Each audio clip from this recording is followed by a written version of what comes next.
პატრიარქი სოფრონიუსი, რომელიც დიდი ღვთისმეტყველი იყო სხვათა შორის, ქრისტიანობის ისტორიაში ცნობილია ესა.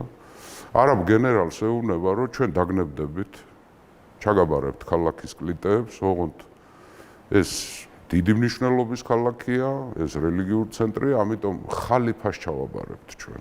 არა ჩვეულებრივ სამხედროს გენერალს თუნდაც, არამედ ხალიფას ჩავაბარებთ.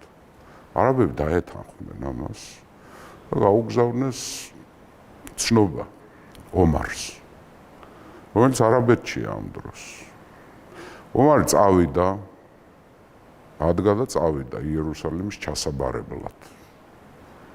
საინტერესოა როგორ წავიდა. წავიდა ერთი აქლემით და ერთი მსახურით. ერთი აქლემი ყავთ მსახურს და ომარს. მიიპატიჟა ეკლესიაში, ტაძარში მიიპატიჟა და შესთავაზა, შემოდი და ილოცრა. ომარმა უარი უთხრა სოფრონიუსს, მე ვარ შემოვალ.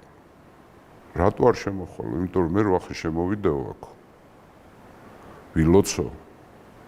ჩემი ხალიფობის პირობებში თქვენ ვერაფერს ვერ გაგიბედავს, მაგრამ მე ვარ ვიქნებიო ხალიფა. ჩემი მომხრეებია მუსლიმებია.